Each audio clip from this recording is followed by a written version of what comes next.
Narada media ప్రేక్షకులకి నమస్కారం. సుదీర్ఘ విరామం తర్వాత మనం ఇవాళ కలుస్తున్నాం. 2025 జనవరి 5వ తారీఖున విజయవాడ సమీపంలోని గన్నవరం విమానాశ్రయానికి ఎదురుగా ఉన్నటువంటి లైలా గ్రీన్ మెడోస్ గ్రౌండ్స్లో ఒక అతిపెద్ద బహిరంగ సభ, భారీ బహిరంగ సభ జరగనుంది విశ్వ హిందూ పరిషత్ ఆధ్వర్యంలో.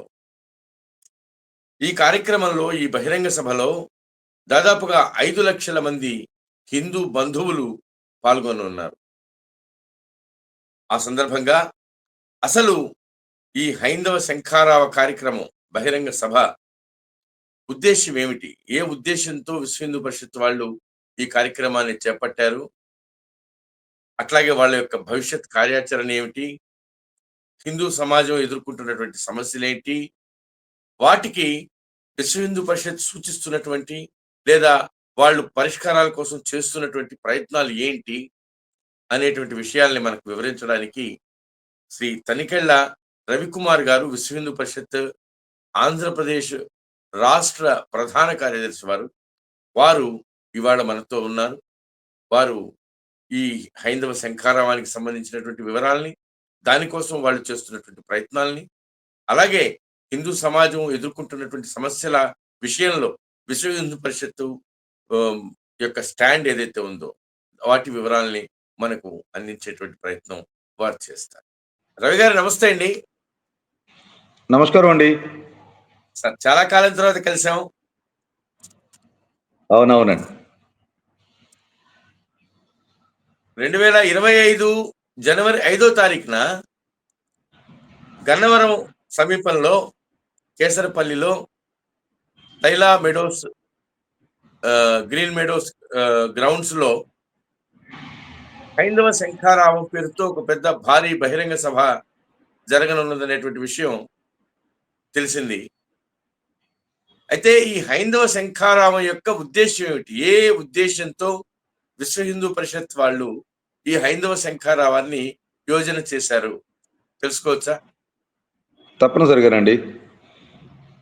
విశ్వ హిందూ పరిషత్తు 2025 జనవరి 5వ తేదీన విజయవాడలో నిర్వహిస్తున్నటువంటి హైందవ శంఖారావం ఉద్దేశం దేవాలయాల యొక్క రక్షణ కోసం హిందూ సమాజం జాగరణ కలిగి ఉండాలని, దేవాలయ రక్షణ కోసం యావత్ హిందూ సమాజం ఏకత్రితం కావాలని, స్వతంత్రం వచ్చి 77 సంవత్సరాలు పూర్తయినా భారతదేశంలో తమ ఆలయాల్ని తాము నిర్వహించుకోలేని పరిస్థితిలో కేవలం హిందూ సమాజాన్ని మాత్రమే ఉంచే విధంగా ప్రభుత్వాల యొక్క పరిపాలన కొనసాగింది.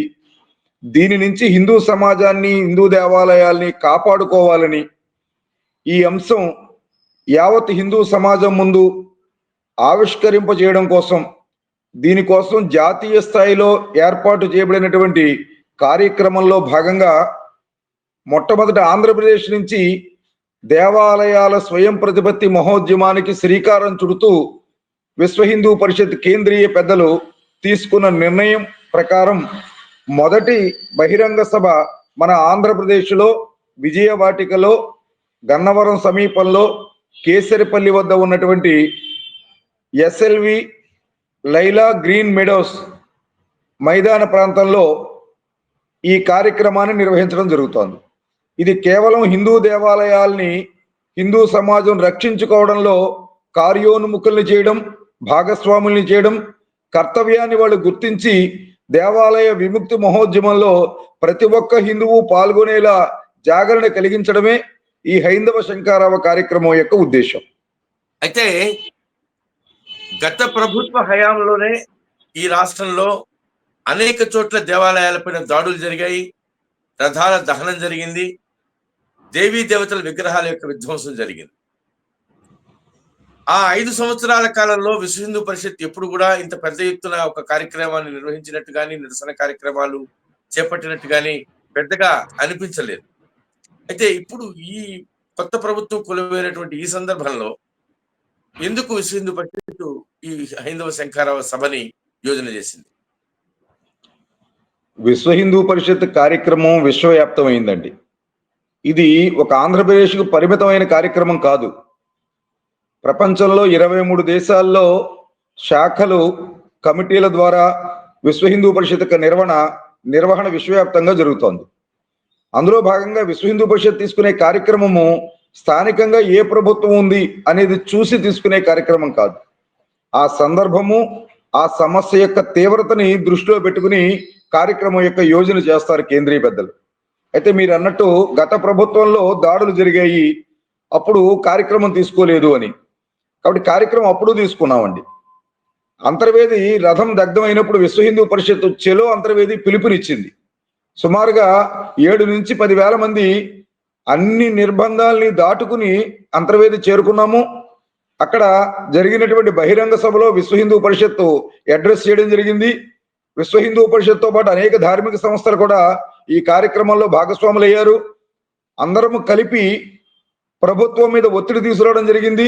దాని మీద ఎంక్వైరీ చేస్తామని, ఆ దేవాలయం యొక్క నిధులు ఖర్చు పెట్టకుండా ప్రభుత్వం నిధులతో తిరిగి రథాన్ని నిర్మాణం చేసి సంవత్సరం లోపల అప్పగిస్తామని, దోషుల్ని గుర్తించి శిక్షిస్తామని, అవసరమైతే సిబిఐకి ఈ కేసుని అందిస్తామని ప్రభుత్వం దగ్గర నుంచి హామీ తీసుకుని ఆ రోజు కార్యక్రమాన్ని ముగించడం జరిగింది. అదే సందర్భంలో మన పిఠాపురంలో 19 దేవాలయాల విగ్రహాలు ధ్వంసం అయినప్పుడు విశ్వ హిందూ పరిషత్తు ఉద్యమం చేయడం జరిగింది. అలాగే వినాయకుడి విగ్రహానికి మానవ మలాన్ని పూసినప్పుడు రాజమండ్రి సమీపంలో ఒక గ్రామంలో విశ్వ హిందూ పరిషత్ పెద్ద ఎత్తున ఉద్యమం చేయడం జరిగింది. అదే సందర్భంలో ఆంజనేయ స్వామి విగ్రహం మీద పెట్రోల్ పోసి తగలబెడితే కాకినాడ కేంద్రంగా ఉద్యమం చేయడం జరిగింది. అలాగే తిరుపతి వెంకటేశ్వర స్వామి యొక్క నిధులు ఏవైతే ఉన్నాయో ఫిక్స్డ్ డిపాజిట్లు, రాష్ట్ర ప్రభుత్వం ఏర్పాటు చేసిన ఫైనాన్షియల్ కన్సార్టియంలో దాన్ని డిపాజిట్ చేస్తాము అన్నప్పుడు ఆ ఎట్టి పరిస్థితుల్లో అది జరగడానికి వీలు లేదు. కేవలం ఆర్బీఐ యొక్క బ్యాంకుల్లో మాత్రం, గుర్తింపు పొందిన బ్యాంకుల్లో మాత్రమే దీన్ని డిపాజిట్ చేయాలని రాష్ట్ర వ్యాప్తంగా పిలుపునిచ్చి ఉద్యమానికి పిలుపునివ్వడం జరిగింది. చివరికి అప్పటి రాష్ట్ర ప్రభుత్వం ఆ నిర్ణయం నుంచి వెనక్కి రావడం జరిగింది. అదే సందర్భంలో 471 ఎకరాలు సుమారుగా భూమిని విక్రయించాలని ప్రయత్నం చేసినప్పుడు అక్కడ ఉపయోగం లేని విధంగా ఉంది తిరుమలకి, కాబట్టి దాన్ని విక్రయిస్తామని ప్రభుత్వం నిర్ణయం తీసుకున్నప్పుడు పెద్ద ఎత్తున ఉద్యమం చేయడం జరిగింది. ప్రతి ఇంటిలోనూ కూడా దానికి నిరసనగా దీపారాధన చేయాలి అని విశ్వ హిందూ పరిషత్ పిలుపునివ్వడం జరిగింది. దాని విషయంలో ఏదైతే మేము కార్యక్రమం ఇచ్చామో ఆ కార్యక్రమానికి పిలిపించిన వెంటనే టిటిడి బోర్డు ఆ నిర్ణయం నుంచి వెనక్కి రావడం జరిగింది. రామతీర్థంలో విగ్రహాన్ని ధ్వంసం చేసినప్పుడు విశ్వ హిందూ పరిషత్ ఉద్యమం చేయడం జరిగింది. కాబట్టి ఉన్నది ఏ ప్రభుత్వం అన్నది కాదు, హిందువులకి అన్యాయం జరిగింది, హిందూ సమాజం మీద, హిందూ దేవాలయాల మీద, హిందూ సంస్థల మీద, హిందువుల మీద దాడులు జరిగాయి అన్నప్పుడు విశ్వ హిందూ పరిషత్ తప్పనిసరిగా అందులో స్పందిస్తుంది. అది ఆ ప్రభుత్వం ఉందా, ఈ ప్రభుత్వం ఉందా అన్నది ఆలోచించదు.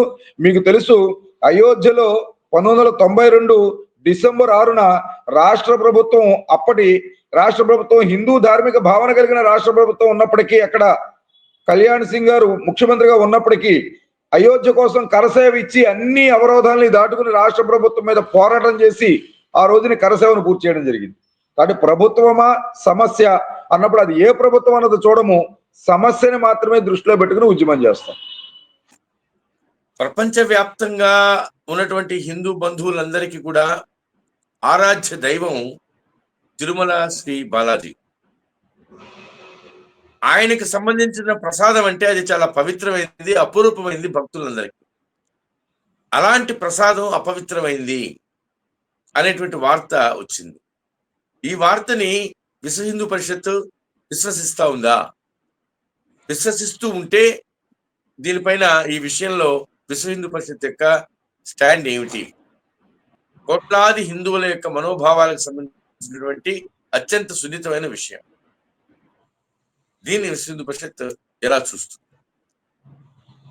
విశ్వ హిందూ పరిషత్తు తిరుమల లడ్డు అపవిత్రము అనే విషయాన్ని ఒక సామాన్యుడు చేసిన ప్రకటనగా చూడడం లేదు.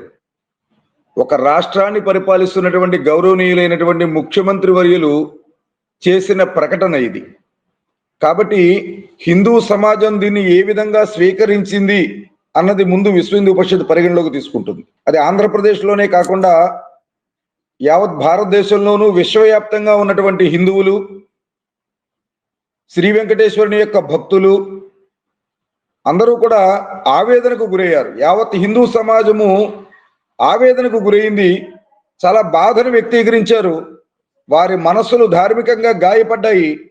ఎంతటి అపవిత్రము జరిగింది అన్న విషయంలో సాక్షాత్తు ముఖ్యమంత్రి గారు ఈ ప్రకటన చేశారు కాబట్టి ఇది జరిగే ఉంటుందని ప్రతి సామాన్య హిందువు భావించాడు.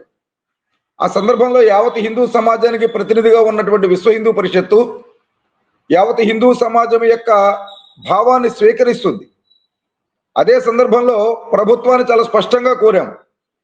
మీరు అపవిత్రం జరిగింది అని ప్రకటించారు కాబట్టి వేగవంతంగా దర్యాప్తును పూర్తి చేయండి. ఇది జరిగింది వాస్తవం అని మీకు రుజువులు సాక్ష్యాలు దొరికితే అది జరగడానికి కారణమైన వ్యక్తులను శిక్షించండి. ఒకవేళ అటువంటిది జరగలేదు అనేది మీ దర్యాప్తులో తేలితే అపవిత్రంగా ఈ లడ్డూ తయారైనది జరగలేదని ప్రకటించవలసిన బాధ్యత కూడా ప్రభుత్వం మీదే ఉన్నది అన్నది విశ్వ హిందూ పరిషత్ తీసుకున్నటువంటి స్టాండ్.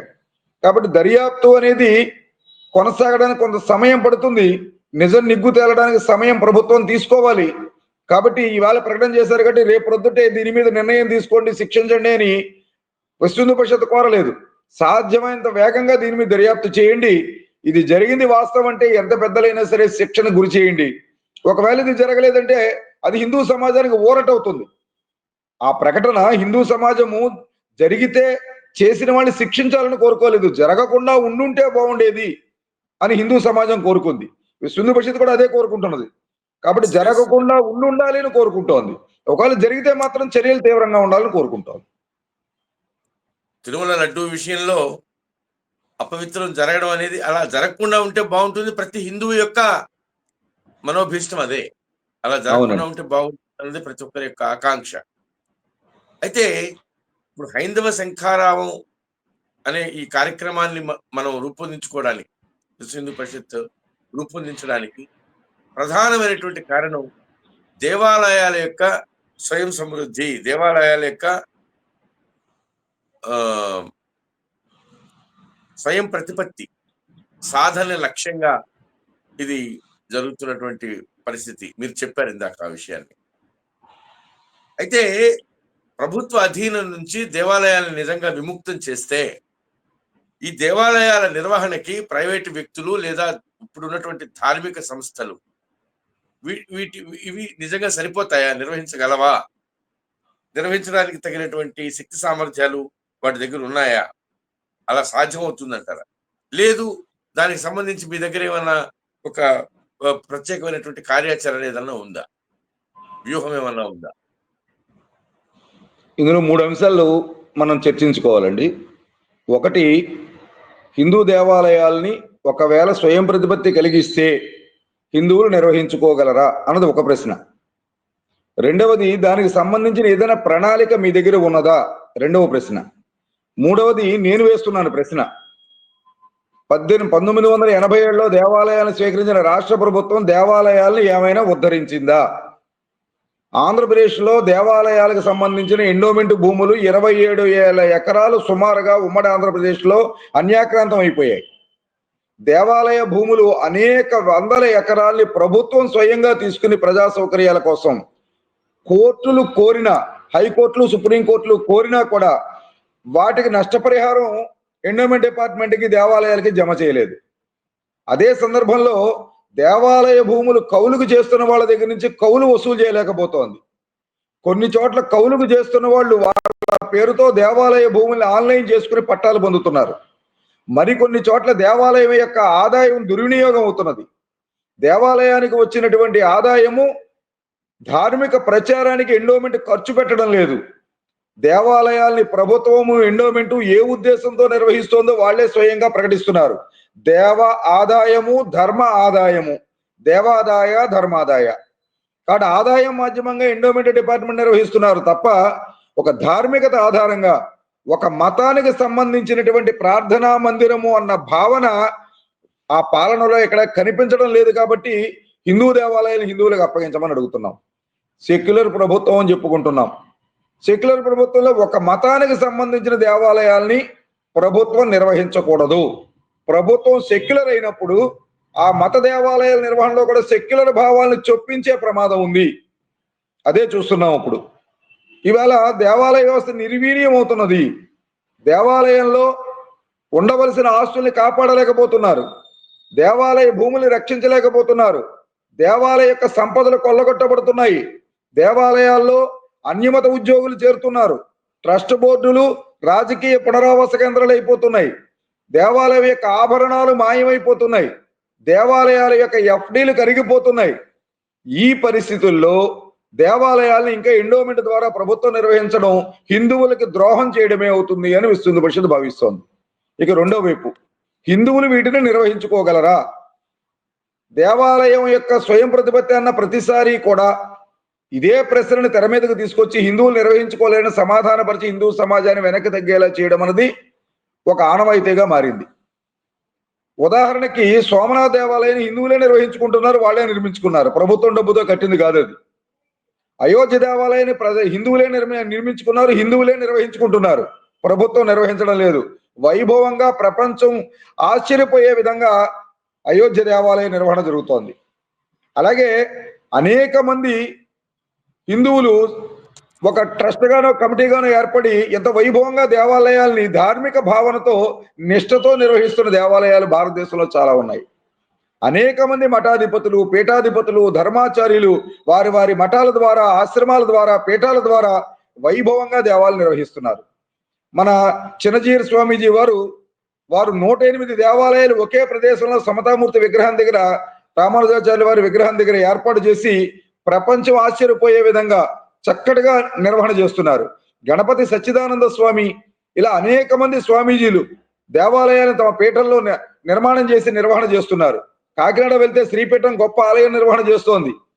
ఇక్కడికి వస్తే శివస్వామి గొప్ప శైవ క్షేత్రాన్ని నిర్వహిస్తున్నారు. అలాగే మాతా శివచరణ్య గారు గొప్ప హరిహర క్షేత్రాన్ని నిర్వహిస్తున్నారు. అదే సందర్భంలో అనేక మంది స్వామీజీలు తమ తమ దేవాలయాల్ని, శృంగేరి పీఠం కానీ మరొకరు కానీ చక్కటి వాతావరణంలో దేవాలయాలు నిర్వహణ చేస్తున్నారు. అక్కడెక్కడా రాని అనుమానము, అనేక రకాలుగా నిర్వహణ చేస్తున్నప్పుడు అక్కడ రానటువంటి ఇబ్బంది, ఈ ఎండోమెంట్ డిపార్ట్మెంట్ లో ఉన్న దేవాలయాలు హిందువులు నిర్వహించుకుంటే ఇబ్బంది వస్తుందని చెప్పడం అంటే వాటి స్వయం ప్రతిపత్తిని కల్పించకుండా సాకులు చెప్పడమే అవుతుంది. కాబట్టి ఎక్కడా లేని హిందువుల్ని అది అవమానం చేయడం అవుతుంది. హిందువులు ఫ్యాక్టరీలు నిర్వహణ చేస్తున్నారు, రాజకీయ పార్టీలు నిర్వహణ చేస్తున్నారు, అనేక విద్యా సంస్థలు నిర్వహణ చేస్తున్నారు, అనేక వ్యాపార సముదాయాలు నిర్వహణ చేస్తున్నారు. దేవాలయం నిర్వహణ చేసే శక్తి వాళ్ళకి లేదని ఎందుకు చెప్పవలసి వస్తోంది? ఈ విధంగా చెప్పడం అంటే హిందువులు మోసం చేయడం అవుతుందని విశ్వ పరిషత్ భావిస్తోంది. ఇక మూడవ అంశము, దీన్ని నిర్వహించుకోవడానికి ఏదైనా ప్రణాళిక ఉందా అని అడిగారు. విశ్వ హిందూ పరిషత్తు ఏదైనా ఒక కార్యక్రమం తీసుకుందంటే పూర్వ తయారీ లేకుండా తీసుకోదు. 15 సంవత్సరాల నుంచి దీని మీద ప్రయత్నం జరిగింది. అంతకు ముందే ఒక 20 సంవత్సరాల క్రితమే విశ్వ హిందూ పరిషత్తు, ఇవాళ కాకతాళీయమైన విజయవాడలో ఈ జాతీయ ఉద్యమం ప్రారంభమవుతుంది హైందవ శంకరావ సభతో. దీనికి ఆద్యులు మనం గుర్తించవలసిన వ్యక్తి కూడా విజయవాడ వారే, కీర్తిశేషులు శ్రీ తూములూరు లక్ష్మీనారాయణ గారు. ఈ దేవాలయ వ్యవస్థ ప్రక్షాళన కోసం, స్వయం ప్రతిపత్తితో దేవాలయాల నిర్వహణ కోసం జాతీయ స్థాయిలో కృషి చేసిన మహానుభావులు వారు విశ్వ హిందూ పరిషత్తులో ప్రారంభించిన ఈ కార్యక్రమాన్ని విశ్వ హిందూ పరిషత్ కొనసాగిస్తూ 1000 దేవాలయాల మీద దీనికి సంబంధించినటువంటి పరిశీలన చేసింది. 14 రాష్ట్రాల్లో దేవాలయాల మీద సంపూర్ణంగా సర్వే చేసింది. 100 మంది స్వామీజీల్ని, మఠాధిపతుల్ని, పీఠాధిపతుల్ని కలిసింది, వారితో చర్చించింది. భారతదేశంలో ఉన్న 5 రకాలైనటువంటి దేవాలయాలు ఎండోమెంట్ డిపార్ట్మెంట్ ద్వారా ప్రభుత్వం నిర్వహిస్తున్నది. భారతదేశంలో రాజ్యాలు విలీనమైనప్పుడు ఆ రాజవంశీకులు ప్రభుత్వాన్ని నిర్వహించమని చెప్పి అందించినవి, ప్రభుత్వము మేము నిర్వహిస్తామని హ్యాండ్ ఓవర్ చేసుకున్నవి దేవాలయాలు కొన్ని, మఠాలు, ఆశ్రమాలు, పీఠాలు నిర్వహిస్తున్నవి కొన్ని, రాజవంశీకులు ఇప్పటికీ నిర్వహిస్తున్నవి కొన్ని, ట్రస్టులు, సొసైటీలు, కుటుంబాల ద్వారా నిర్వహిస్తున్నవి కొన్ని. ఈ 5 శ్రేణుల్లో ఉన్న దేవాలయాల మీద సర్వే చేయడం జరిగింది. ఆయా రాష్ట్రాల్లో ఉన్నటువంటి చట్టాల ఆధారంగా సర్వే చేయడం జరిగింది. ఆ చట్టాల్లో ఉన్న లోపాలను గుర్తించడం జరిగింది.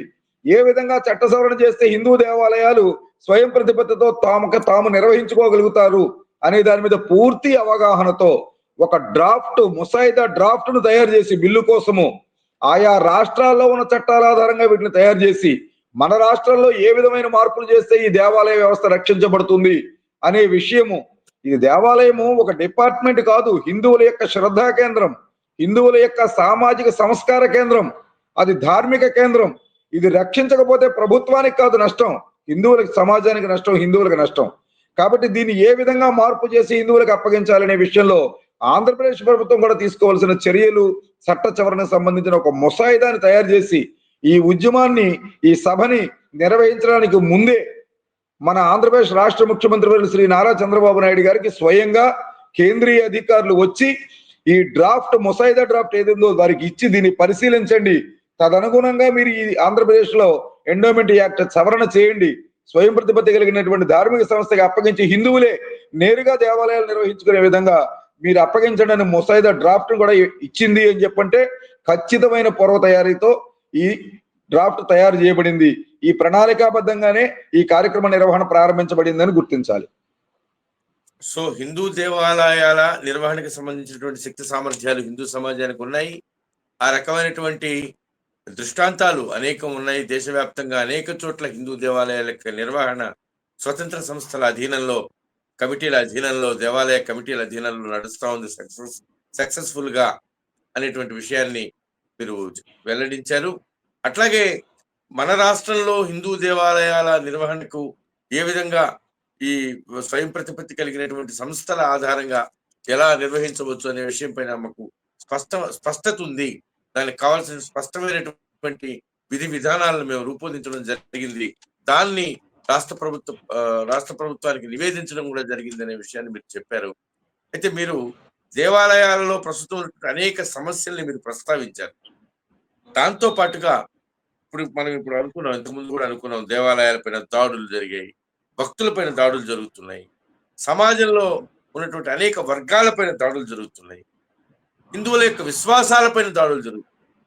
సినిమాల్లో కానివ్వండి, సీరియళ్లలో కానివ్వండి, నాటకాల ద్వారా కానివ్వండి, పుస్తకాల ద్వారా కానివ్వండి, సాహిత్యం ద్వారా కానివ్వండి, అనేక రకాలుగా సో హిందువుల విశ్వాసాలపైన దాడులు జరుగుతూ ఉన్నాయి, హిందూ సంస్కృతి పైన దాడులు జరుగుతూ ఉన్నాయి. కాబట్టి ఇట్లా అనేక రకాలైనటువంటి సమస్యల మధ్య, కుట్రల మధ్య ఈ ఉక్కిరి బిక్కిరైపోతున్నటువంటి హిందూ సమాజం, దీన్ని రక్షించడానికి, సరిగ్గా గాడిలో పెట్టడానికి కావాల్సినటువంటి కార్యాచరణ, లేకపోతే ఈ పరిష్కారం ఈ ఒక్క కార్యక్రమం ద్వారా, హైందవ సంఖ్యారం ద్వారా లభిస్తుందని విశ్వ పరిషత్ భావిస్తోందా? శ్యామ్జీ, ఎంత పెద్ద ప్రయాణమైనా మొదటి అడుగుతోటే ప్రారంభమవుతుంది. అయోధ్యలో 498 సంవత్సరాల అపమానానికి, అవమానానికి, బానిస చిహ్నాన్ని తొలగించడానికి, శ్రీరామ జన్మభూమిలో శ్రీరామచంద్రమూర్తికి నవ్యమైన, భవ్యమైన, దివ్యమైన రామ మందిరాన్ని నిర్మించడానికి ప్రయాణం ప్రారంభించింది కేవలం రామజానకి రథయాత్రలతో. ఈ రథయాత్ర వల్ల ఏమవుతుంది అన్నారు, ఒక ఇటుకకి పూజ చేస్తే ఏమొస్తుంది అన్నారు. రాముడు పాదుకలు నెత్తిన పెట్టుకుని దేశం అంతా తిరిగితే ఈ చెప్పుల వల్ల రామాలయ నిర్మాణం అవుతుందా అన్నారు.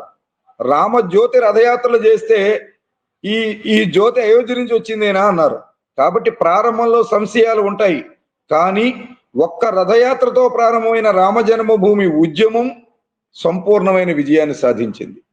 ఒక్క రామేశ్వరంలో, ఆ రామేశ్వరం అక్కడ ఉన్నటువంటి రామసేతు వారధిని డ్రిడ్జింగ్ చేసేసి పగలగొట్టాలని చూసినప్పుడు సుప్రీంకోర్టులో రాముడు మిథ్య, రామాయణం మిథ్య, అది ఒక కాల్పనిక భావన అని కేంద్ర ప్రభుత్వం, అప్పుడు ఉన్నటువంటి కాంగ్రెస్ ప్రభుత్వము ఆ సుప్రీంకోర్టులో అఫిడవిట్ దాఖలు చేసినప్పుడు ఒకే ఒక్క పిలుపు, ఆ పిలుపు ద్వారా ఆ రామసేతును పగలగొట్టే కార్యక్రమాన్ని పూర్తిగా నిరవధికంగా రద్దు చేసుకుని ఆ ప్రాజెక్టుని రామ సేతు జోలికి వెళ్ళము అని ప్రభుత్వం, రాష్ట్ర ప్రభుత్వం, తమిళనాడు ప్రభుత్వము, కేంద్ర ప్రభుత్వం ప్రకటించేటటువంటి ఉద్యమాన్ని విశ్వ హిందూ పరిషత్ తీసుకుందని మర్చిపోవద్దు.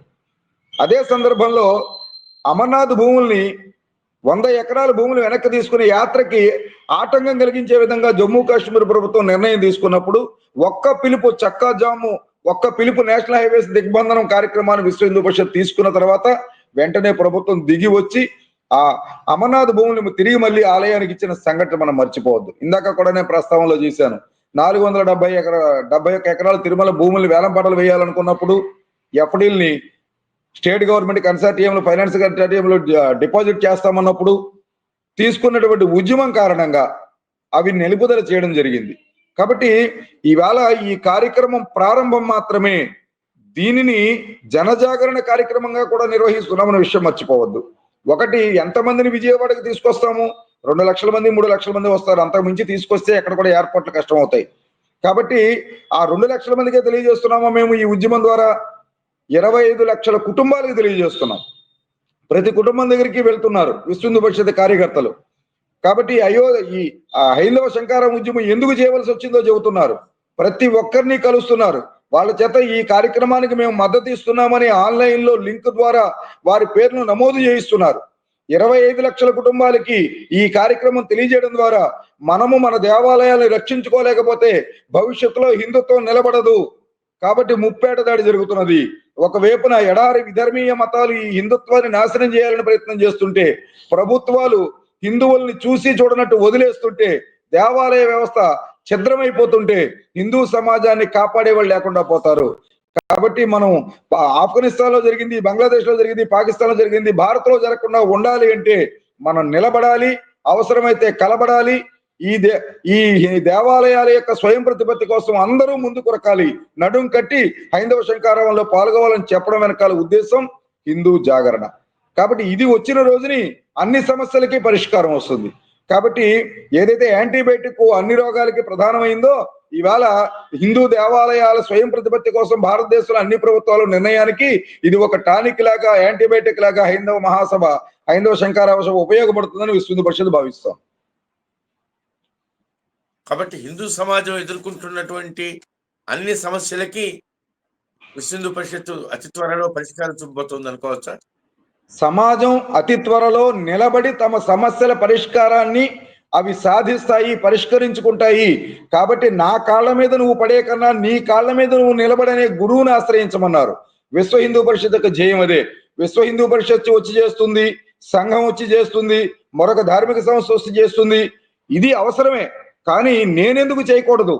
నా వెనక పరిషత్తు ఉన్నది, నా వెనక సంఘం ఉన్నది, నా వెనక అనేక ధార్మిక సంస్థలు ఉన్నాయి. నేను అడుగు ముందుకేస్తే నాతో కలిసి ప్రయాణం చేసి ఈ కార్యక్రమంలో ముందుకు వస్తారు. కాబట్టి ఈ సమస్యను పరిష్కరించుకోవడంలో నా భూమిక ఉండాలి, నా భాగస్వామి ఉండాలని ఒక సామాన్య హిందువు అనుకున్న రోజుని అయోధ్య పరిష్కారమే అవుతుంది. ఇది కూడా తప్పనిసరిగా హిందూ దేవాలయాల విముక్తి కలుగుతుంది. హిందువుల భావన నిర్మాణం కావడం కోసం విశ్వ హిందూ పరిషత్ ప్రయత్నం చేస్తాం.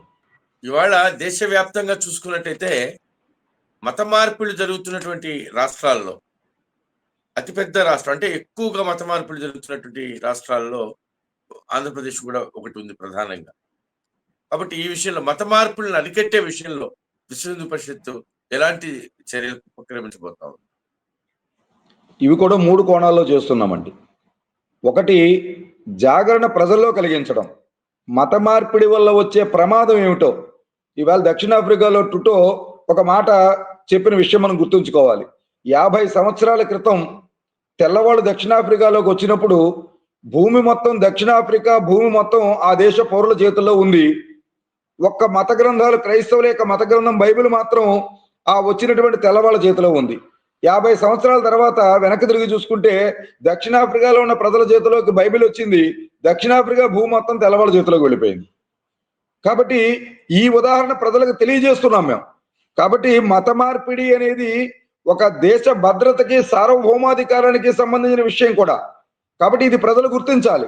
కాబట్టి ఒక ప్రలోభం ద్వారానో, ఒక మూఢనమ్మకం ద్వారానో, సమాజంలో ఏదో అసంతులత ఉంది అని ప్రచారం చేయడం ద్వారానో, లేకపోతే హిందుత్వం నుంచి దూరం జరిగితేనే మీకు గౌరవం ఉంటుందని ఒక తప్పుడు సంకేతం ప్రజల్లో నింపడం కారణంగానో అనేక రకాలుగా మత మార్పిడికి షడ్యంత్రాలు చేస్తున్నాయి విదేశీ నిధులతో అనేక మతాలు. కాబట్టి ఇది ప్రజలకు అవగాహన కల్పించడం కోసం కార్యక్రమాలు విశ్వ హిందూ పరిషత్తు చేస్తూ, మరొక వైపున కొన్ని జిల్లాలను ఎంపిక చేసుకున్న నమూనాగా పని ప్రారంభించడం కోసం ఆయా జిల్లాలలో అనేక ధార్మిక సంస్థలు కూడా ఈ పనిని ప్రారంభించాయి. కాబట్టి విశ్వ హిందూ పరిషత్తు నేరుగా ధర్మరక్షక అనే ఒక వ్యవస్థని నిర్మాణం చేయడం జరిగింది. ఆంధ్రప్రదేశ్ లో ఈ ధర్మ రక్షక వ్యవస్థ ద్వారా ఈ జనవరి నుంచి ఈ డిసెంబరు 26వ తారీఖులోగా సుమారుగా 11,000 మందిని మతం మారిన వాళ్ళని తిరిగి పునరాగమనం వెనక్కి తీసుకురావడం జరిగింది. కాబట్టి అవగాహన కల్పించడము, సంపర్కము కలిగించడము, వాళ్ళకి హిందుత్వంలో ఉన్నటువంటి గొప్పతనము, విశిష్టత తెలియజేయడము, కులం పేరుతో సమాజం నుంచి మిమ్మల్ని దూరం పెట్టారని చెప్పే తప్పుడు ప్రచారాన్ని నమ్మవద్దని తెలియజేయడము. కాబట్టి మన ఋషులలో, మన మునులలో, మన యొక్క దేవీ దేవతలలో మన యొక్క మహాపతివ్రతలలో, మన యొక్క రాజులలో, మన యొక్క గురువులలో ఎంతమంది అన్ని కులాలకు సంబంధించిన వాళ్ళు ఉన్నారో, మనం ఆదికవిగా కీర్తించేటటువంటి వాల్మీకి ఎవరు, అష్టాదశ పురాణాలు అందించినటువంటి వ్యాసుల వారు ఎవరు, కాబట్టి మనం ఆరాధించే ఆంజనేయ స్వామి ఎవరు, వనచరుడు. కాబట్టి మనము శ్రీరాముడే ఎంగిలి ఫలాలు తిన్నాడని మనం చెప్పుకునేటటువంటి శబరిమాత ఎవరు, ఇట్లాంటి అనేక విషయాల ద్వారా వాళ్ళు అవగాహన కలిగించి, ఇవాళ మాలదాసుల వ్యవస్థ ఉంది, వాళ్ళను కూడా కలుస్తూ ఆ హరిజన సమాజాన్ని మీరు హిందుత్వం వైపు నడిపించాలని వారికి నాయకత్వం ఇచ్చి వాళ్ళను కూడా ముందు పెట్టి ఈ విధంగా అనేక రకాలైన కార్యక్రమాల ద్వారా, సాధు మహాత్ముల యొక్క పాదయాత్రల ద్వారా, ధర్మాచారుల యొక్క పాదయాత్రల ద్వారా, వారి యొక్క ప్రవచనాల ద్వారా ఇవాళ హిందూ సమాజం ఏదైతే ఈ హిందూ సమాజాన్ని దూరం జరిగి మత మార్పిడికి గురైనటువంటి మన బంధువులు ఉన్నారో వాళ్ళని వెనక్కి తీసుకొచ్చే ప్రయత్నంలో విశ్వ హిందూ పరిషత్తు ప్రగతిలో ముందుకు వెళుతున్నది. ఈ 2024 సంవత్సరంలో ఇప్పటి వరకు సుమారుగా ఆంధ్రప్రదేశ్ లో 11,000 మందిని తిరిగి అవగాహన కలిగించి పునరాగమనం చేయడం జరిగింది. ఇది దేశవ్యాప్తంగా కూడా జరుగుతోంది. కాబట్టి దీనికి ఒక వ్యవస్థను నిర్మాణం చేసి ధర్మ ప్రచార విభాగం అనేటటువంటి ఒక ఆయామం ద్వారా ఈ మత మార్పుల్ని అడ్డుకోవడానికి, మతం రెండో కోణం కూడా, మతం మారని వాళ్ళ రిజర్వేషన్లు మతం మారిన వాళ్ళు పొందకుండా పెద్ద ఎత్తున ఉద్యమం కూడా విశ్వ హిందూ పరిషత్ తీసుకోబోతోంది. కాబట్టి నిజంగా రిజర్వేషన్స్ అనేవి మతం మారని వారివి, హిందుత్వంలో ఉన్నటువంటి హరిజనుడివి, గిరిజనుడివి, వాళ్ళ రిజర్వేషన్ మతం మారిన వాళ్ళు పొందడము అంటే రాజ్యాంగ ద్రోహమేది. కాబట్టి ఈ మతం మారినటువంటి హిందువులకు రావాల్సినటువంటి ఉద్యోగాలు మతం మారిన వాళ్ళు పట్టుకెళ్తున్నారు, మతం మారినటువంటి హిందువులకు రావాల్సిన ప్రమోషన్ మతం మారిన వాళ్ళు పట్టుకెళ్తున్నారు. ఈ అవగాహన కూడా కల్పిస్తున్నాము. రిజర్వేషన్ కోల్పోయే ప్రమాదం ఉందనే విషయాన్ని కూడా వాళ్ళకి తెలియజేస్తున్నాము. కాబట్టి కోర్టులు కూడా స్పందిస్తున్నాయి ఈ విషయంలో. కాబట్టి హిందూ సమాజాన్ని ఈ మత మార్పుల నుంచి రక్షించుకోగలమని విశ్వ హిందూ పరిషత్ సంపూర్ణంగా భావిస్తున్నది. విశ్వ హిందూ పరిషత్ ఏదైతే చేస్తుందో ఇవాళ హిందువుల యొక్క హక్కుల రక్షణ కోసం పనిచేయడం కానివ్వండి, అట్లాగే దేవాలయాల పరిరక్షణ కోసం పనిచేయడం కానివ్వండి, గో సంరక్షణ కోసం పనిచేయడం కానివ్వండి, ఇలాంటివన్నీ కూడా ఇవాళ దేశంలో కానివ్వండి, మన రాష్ట్రంలో కానివ్వండి అనేక రకాలైనటువంటి సంస్థలు కొత్తగా ఇప్పుడు కొంచెం పనిచేస్తున్నాయి. అంటే అందరిలోనూ ఆ రకమైనటువంటి హిందుత్వ స్పృహ జాగృతమైంది. హిందూ ధర్మాన్ని రక్షించుకోవాలి, దేవాలయాన్ని రక్షించుకోవాలి, గో సంపదను రక్షించుకోవాలి అనేటువంటి ఒక అవేర్నెస్ ఇవాళ క్రియేట్ అయింది. కాబట్టి ప్రతి ఒక్కరు కూడా అనేక సంస్థలు ఇవాళ రాష్ట్రంలో కూడా పనిచేస్తా ఉన్నాయి, మన రాష్ట్రంలో.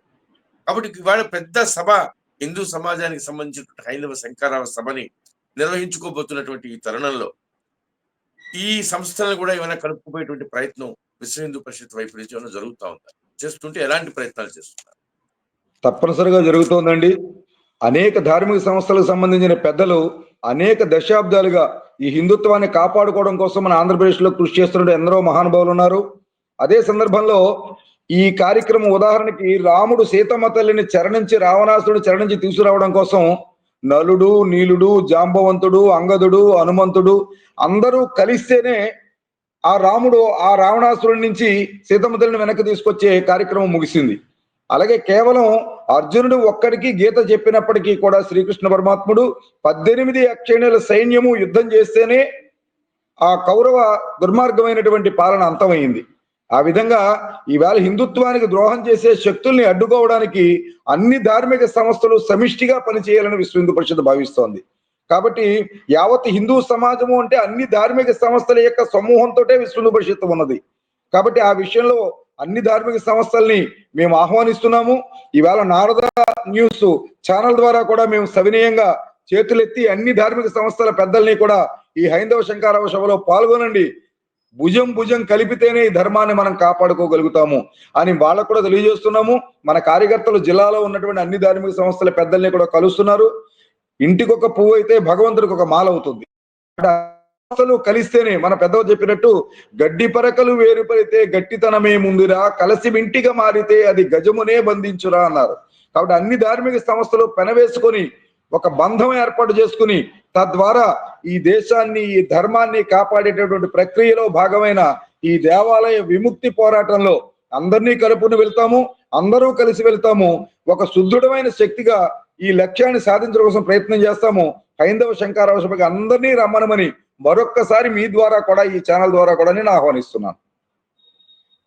అలాగే మన రాష్ట్రంలో కొన్ని పీఠాలు, ఆశ్రమాలు ఇవి కూడా ఎన్నో ధార్మిక కార్యకలాపాలు నిర్వహిస్తూ ఉన్నాయి.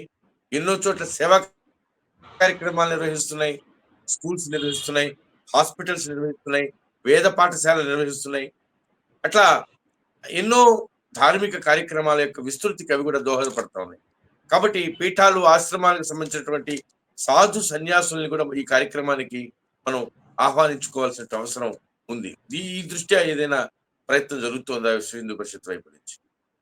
విశ్వ హిందూ పరిషత్ యొక్క కార్యక్రమానికి దిశానిర్దేశం చేసేదే పూజ్య ధర్మాచార్యులు. అందువల్ల చూడండి, విశ్వ హిందూ పరిషత్కి మార్గదర్శనం అందించే వ్యవస్థ ఒకటి ఉన్నది. కేంద్రీయ మార్గదర్శక మండలి అంటారు. పూజ్య స్వామీజీల ద్వారా మార్గదర్శక మండలి ఏర్పాటు జరుగుతుంది. అలాగే ప్రాంత స్థాయిలో, జిల్లా స్థాయిలో ఉంటుంది. ధర్మాచార్యుల యొక్క సూచనని తూచా తప్పకుండా పాటిస్తూ విశ్వ హిందూ పరిషత్ తన కార్యక్రమాల యొక్క రచన చేస్తుంది. అది విశ్వ హిందూ పరిషత్ యొక్క కార్యంలో విధానం అది. ఇకపోతే మీరు అన్నట్టు మన ఆంధ్రప్రదేశ్లో ఎంతమంది అయితే స్వామీజీలు ఉన్నారో అందరు స్వామీజీల్ని పిలుస్తున్నాం. మన కార్యకర్తలు ఆయా జిల్లాలలో ఒక టీముగా ఏర్పడి అందరూ కూడా ఆ జిల్లాలో ఉన్న ప్రతి ఆశ్రమానికి వెళుతున్నారు, ప్రతి స్వామీజీని కలుస్తున్నారు, వారిని హైందవ శంకరావ సభకి రమణ ఆహ్వానిస్తున్నారు. అదే సందర్భంలో మన ఆంధ్రప్రదేశ్ నుంచి ఎంతమంది అయితే స్వామీజీలు ఈ సభలో పాల్గొంటారో అందరినీ వేదిక మీద కూర్చోబెట్టే వ్యవస్థ కూడా విశ్వ హిందూ పరిషత్ చేస్తోంది. అందరూ మాట్లాడలేకపోవచ్చు, అంత సమయం ఉండదు. రాష్ట్రంలో అన్ని జిల్లాల నుంచి వచ్చినటువంటి కార్యకర్తలు మళ్ళీ క్షేమంగా వాళ్ళ తిరుగు ప్రయాణం చేయాలి చలికాలంలో, కాబట్టి పరిమితమైన సమయం ఉండొచ్చు ఈ బహిరంగ సభ నిర్వహణకి. కానీ సభలో పాల్గొన్న ప్రతి స్వామి కూడా వేదిక మీద ఉండాలి. వాళ్ళ యొక్క మంగళాశాసనములు మొత్తం ఈ హైందూ సమాజానికి అందాలి అన్న ఉద్దేశంలో ఈ ఆంధ్రప్రదేశ్లో ఉన్న ప్రతి స్వామీజీని ఆహ్వానించడము, వారిని సగౌరవంగా వేదిక మీద ఆశీర్వదన చేయడము, స్వామీజీల సమక్షంలోనే ఈ భారీ బహిరంగ సభ హైందవ శంకరావ సభ నిర్వహించుకోవడం చేస్తున్నాము. ఏ ఒక్క స్వామీజీని విడిచిపెట్టకుండా ప్రతి స్వామీజీ దగ్గరికి వెళుతున్నాము. సవినయంగా పాదాలకు ప్రణమిల్లి మీరు వచ్చి గురుతర బాధ్యత వహించి వేదిక మీద ఆశీనులై మాకు మార్గదర్శనం అందించండి. కాబట్టి మా కార్యానికి మీ ఆశీస్సులు అనివార్యము. కాబట్టి మీరే కాదు, మీ భక్తులు కూడా ఇందులో పాల్గొనండి అని వినయంగా చెబుతున్నాం. స్వామీజీలు అందరూ కూడా వందల సంఖ్యలో వచ్చి ఈ కార్యక్రమంలో పాల్గొంటున్నారు. కృష్ణా జిల్లా పెడలలో ఒక ఆలయం పైన ముస్లింలు దాడి చేశారు. దానికి ముందు వీకోటలో, చిత్తూరు జిల్లా వీకోటలో హిందువుల పైన దాడి చేశారు. అట్లాగే ఇటీవల రాయచోట్లో మనం గమనించాం, అయ్యప్ప స్వాముల యొక్క ఊరేగింపు పోతా ఉంటే దానిని అడ్డుకొని నానా రభస సృష్టించారు. అట్లాగే నిన్న 25వ తారీఖు క్రిస్మస్ సందర్భంగా మదనపల్లిలో కూడా పెద్ద ఎత్తున అయ్యప్ప స్వాముల పైన దాడులు జరిగాయి. చాలా మంది అయ్యప్ప స్వాములు కానివ్వండి, హిందువులు కానివ్వండి, పోలీస్ స్టేషన్ ని ముట్టడించినటువంటి పరిస్థితి మనకు కనిపిస్తా ఉంది. కాబట్టి ఇట్లా అనేక చోట్ల జరుగుతూ ఉంది. గత ప్రభుత్వంలో ఏమో క్రైస్తవులు కొంత దూకుడుగా వ్యవహరించినటువంటి, అంటే క్రైస్తవులు అంటే అందరూ కాదు, మతోన్మాదులు దూకుడుగా వ్యవహరించినటువంటి పరిస్థితి. ఈ ప్రభుత్వంలో ముస్లింలు కొంత దూకుడుగా వ్యవహరిస్తున్నటువంటి పరిస్థితి. దీన్ని విశ్వ హిందూ పరిస్థితి ఎలా చూస్తుంది, ఎలా విశ్లేషిస్తుంది, ఎలా పరిష్కారం చూపుతుంది? ఒకటి, హిందూ సమాజాన్ని సుదృఢం చేయడమే దీనికి ఒక పరిష్కారం. ప్రభుత్వాలు రక్షించేలాగా హిందువులు తమను తాము రక్షించుకునే విధంగా సమాయత్తం చేయడం విశ్వ హిందూ పరిషత్ చేస్తుంది. ఒక బలహీనుడి యొక్క శాంతి వచనాలకి ఉన్నటువంటి ప్రభావం కన్నా ఒక బలవంతుడు చెప్పే శాంతి వచనాలకి ప్రభావం ఉంటుందని నమ్ముతుంది విశ్వ హిందూ పరిషత్. కాబట్టి బలమైన హిందూ సమాజాన్ని నిర్మాణం చేస్తాం. అహింస ఎంత కరెక్టో, ధర్మానికి హాని జరిగినప్పుడు ధర్మహింస తదైవచ అనేది కూడా ఆచరించే పరిస్థితి ప్రభుత్వాలు తీసుకొస్తున్నాయి. ఇందాక మీరు చెప్పారు, ఒక ప్రభుత్వం అటు సాయం చేసింది, ఒక ప్రభుత్వం ఇటు నిమ్మకుంది అని. ప్రభుత్వాలు ఏమైనా ఇది దేశవ్యాప్తంగా ఉన్న సమస్య. అన్ని రాష్ట్రాల్లో ఈ సమస్య కనిపిస్తున్నది. ఉదాహరణకి ఒక సమస్య జరిగినప్పుడు హిందువుల మీద దాడి అన్నారు, మీరు హిందూ దేవాలయాల మీద దాడి అన్నారు, పెడలలో పోలీసుల మీద దాడి జరిగింది. అలాగే రాష్ట్రంలో ఇందాక మీరు చెప్పిన సంఘటనలో పోలీస్ స్టేషన్ల మీద దాడి జరిగింది. గుంటూరులో అయితే పోలీస్ స్టేషన్ తగలబెట్టడం జరిగింది, పోలీసు వాహనాలు తగలబెట్టారు, పోలీసులు కొట్టారు. అయినప్పటికీ కూడా, గాయపడినప్పటికీ పోలీసులు చర్యలు తీసుకోవట్లేదంటే ఒత్తిడి కారణం ఏమిటి? ఈ కార్యక్రమం చేస్తున్న వ్యక్తులు ఆ స్థానికంగా ఉన్నటువంటి ప్రజాప్రతినిధుల యొక్క రక్షణలోకి వెళుతున్నారు. వాళ్ళు కూడా ఆలోచించుకోవాలి. చట్టం అందరికీ సమానంగా ఉండాలి. కాబట్టి హిందూ సమాజం మీద దాడి జరిగినప్పుడు రాజకీయ నాయకులు జోక్యం ఉండకూడదు. పోలీసులు కూడా నిర్దాక్షిణ్యంగా, నిష్పక్షపాతంగా వ్యవహరించాలి. ఆ దోషులు ఎవరైతే అన్యాయంగా, అక్రమంగా, చట్టవిరుద్ధంగా దాడులకు పాల్పడ్డారో వాళ్ళని గుర్తించాలి, శిక్షించాలి. అప్పుడు మాత్రమే దీనికి పరిష్కారం వస్తుంది. అది ప్రభుత్వం చేయనినాడు హిందూ సమాజం ఆ పరిస్థితి చేసే అవకాశం ప్రభుత్వాలు ఇచ్చినట్టు అవుతుంది. కాబట్టి హిందూ సమాజం ఇదివరకులా లేదు. హిందూ యువత జాగృతమైంది. కాబట్టి ఒక్కసారి అదుపు తప్పితే సమాజంలో హిందూ యువతని అరికట్టేటటువంటి శక్తి ప్రభుత్వాలు కూడా కోల్పోతాయి. అది ఉదాహరణే అయోధ్యలో అనేక సార్లు వాయిదా వేసి తీర్పు చెప్పకుండా డిసెంబర్ 6వ తేదీ 12 గంటల వరకు కూడా వంచాలని ప్రయత్నం చేస్తే ప్రభుత్వాలు న్యాయస్థానాలు ఆగ్రహించిన హిందువులు చేసిన పరిష్కారమే 500 సంవత్సరాల సమస్యకు పరిష్కారం. ఆ పరిస్థితి అన్నిట్లోనూ అప్లై అవుతుంది. కాబట్టి ప్రభుత్వాలు కూడా ఒక సంఘటన జరిగినప్పుడు ఆ దోషుల్ని శిక్షించడం మానేసి ఆ సమాచారం ఫేస్బుక్ లో పెట్టారని చెప్పి హిందువుల మీద కేసులు పెడుతున్నారు. అంటే మూర్ఖంగా ఉన్న వాళ్ళని నచ్చ చెప్పడం కన్నా సౌమ్యంగా ఉన్న వాళ్ళని నచ్చ చెప్పడం ప్రయత్నం చేద్దామని ప్రయత్నం చేస్తున్నారు. సహజంగా హిందూ సమాజంలో ఎలా ఉంటుందంటే దాడికి గురైనప్పటికీ కూడా దీని పరిష్కారం చేయవలసింది ప్రభుత్వం అన్న భావంతో ఉంటారు హిందువులు. కాబట్టి అంత నమ్మకము ప్రభుత్వం మీద హిందువులు పెట్టుకున్నప్పుడు ప్రభుత్వం దాని పరిష్కారంలో నిష్పాక్షపాతకంగా వ్యవహరించాలి. కానీ అటువంటి చర్యలు కనబడడం లేదు. కాబట్టి అటువంటి పరిస్థితి ప్రభుత్వాలు చేయనప్పుడు ప్రజలే ఆ పని చేసుకునే పరిస్థితి వస్తుంది. ఆ పరిస్థితి శాంతి భద్రతలకు విఘాతం కలుగుతుంది. దానికి కారణాలు ప్రభుత్వాలు అవుతాయి. కాబట్టి దొంగతనం చేసిన వాడు ఆ సొమ్మును కోల్పోయిన వాడి మీద కేసు పెట్టినట్టుంది ఆంధ్రప్రదేశ్లో కానీ భారతదేశంలో కానీ పరిస్థితి. ఇది ఇక్కడే కాదు, ఎక్కడైనా ఇదే జరుగుతోంది. 72 మంది రామభక్తులు సబర్మతి రైల్లో తగలబెట్టేస్తే ప్రపంచం మొత్తం చెప్పింది గోద్రా అల్లుళ్ళ గురించి. దానికి మూలం గురించి చర్చించాల. కాబట్టి మణిపూర్లో అల్లర్లు ఎవరు చేస్తున్నారు, ఎవరు బాధితులు, సమాజానికి వాస్తవమైన సమాచారం రావడంలా. ఇవాళ బైంసాల అల్లర్లు ఎవరు చేస్తున్నారు, బాధితులు ఎవరు, సరైనటువంటి చర్యలు ఉండడంలా. ఇవాళ పెడంలో జరిగింది అదే, వీకోటలో జరిగింది అదే, మదనపల్లిలో జరిగింది అదే. కాబట్టి దీనికి పరిష్కారం ఏంటంటే ఒకటి, ప్రభుత్వాల ఆలోచన తీరు మారాలి. ప్రభుత్వం అన్ని మతాలకి సంబంధించినటువంటి పాలనా అంశాన్ని కొనసాగిస్తున్నది. కాబట్టి ప్రభుత్వం చాలా స్పష్టంగా అన్ని మతాలని సమానంగా చూడాలి. ఏ మతం తప్పు చేసినా ఖండించాలి, శిక్షించాలి. రాజ్యాంగ విరుద్ధంగా ఏ మతం నడుచుకునే స్వేచ్ఛను ప్రభుత్వాలు ఏ మతానికి ఇవ్వకూడదు. కాబట్టి హిందువులు రాజ్యాంగాన్ని సమాజాన్ని గుర్తించి నడుచుకుంటారు.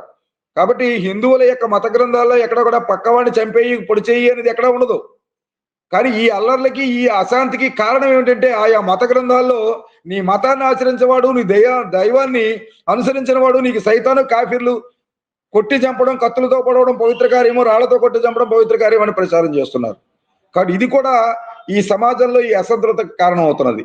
లోకా సమస్త సుఖినో భవంతో అనే వాళ్ళు రాళ్ల దెబ్బలు తింటున్నారు. కాబట్టి ఎవరినైనా కొట్టి చంపే నీ మతం కోసం అనే వాళ్ళకి రాజపాను పరుస్తున్నారు ప్రభుత్వాలు.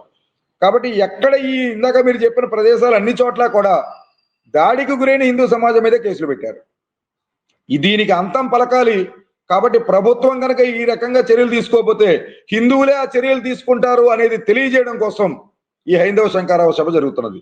ఇవాళ గ్రామానికి కూడా దేవాలయాల స్వయం ప్రతిపత్తే కాదు, హిందూ సమాజాన్ని కాపాడుకోవడం హిందూ సమాజం యొక్క బాధ్యత అనేది తెలియజెప్పడం కూడా ఈ కార్యక్రమం ఉద్దేశం. అదే సందర్భంలో హిందూ దేవాలయాల మీదే కాదు, హిందూ ఉత్సవాల మీద నియంత్రణలు, హిందూ యొక్క శోభాయాత్రల మీద, ఊరేగింపుల మీద నియంత్రణలు, ఏ వీధి నుంచి వెళ్లాలో వాళ్ళే నిర్ణయిస్తుంది ప్రభుత్వం. ఏ సమయానికి ప్రారంభించాలో, ఏ రోజున ప్రారంభించాలో, ఎంత సౌండ్ పెట్టాలో, ఏ పాట వేయాలో ఇవన్నీ ప్రభుత్వాలే నిర్ణయిస్తున్నాయి. విగ్రహం ఎత్తు ఎంత ఉండాలో, వినాయక చవితికి దసరా ఉత్సవం ఎంత ఎత్తులో విగ్రహం పెట్టాలో, ఏ వీధిలో పెట్టాలో, లేకపోతే ఎన్ఓసి సర్టిఫికెట్లు, నో అబ్జెక్షన్ సర్టిఫికెట్లు ఫ్యాక్టరీ పెడుతున్నట్టు ఇవన్నీ కూడా హిందూ సమాజం ముందు తెలియజేయడం జరుగుతుంది. హిందూ సమాజం వేడెక్కిన పెనంలా ఉన్నది తిరుపతి లడ్డూ తర్వాత. కాబట్టి ఇప్పుడు కనుక ఏమైనా కనుక సరైన నిర్ణయాలు ప్రభుత్వం వైపు నుంచి జరగకపోతే హిందువులు తమ ధర్మాన్ని రక్షించుకునే హక్కు వాళ్ళకు ఉన్నది రాజ్యాంగబద్ధంగా. ఒక ప్రాణి తనని ఇతరులు హింసించి చంపే ప్రయత్నం చేస్తే తనను తాను రక్షించుకునే హక్కు రాజ్యాంగం ఒక వ్యక్తికి ఇచ్చినట్టే హిందూ మతానికి కూడా ఇచ్చింది. కాబట్టి హిందూ మతంలో ఉన్నటువంటి వ్యక్తుల్ని మార్చడము, అభద్రత సృష్టించడము, మత మార్పిడి గురి చేయడము, దాడులు చేయడము, పురాణ గ్రంథాలు తగలబెట్టడము, వాళ్ళ దేవీ దేవతలను విమర్శించడము. ఉదాహరణ చూడండి, నిన్న సుగుల కరుణాకర్ గారికి విశ్వ హిందూ పరిషత్ సంఘీభావం తెలియజేస్తోంది.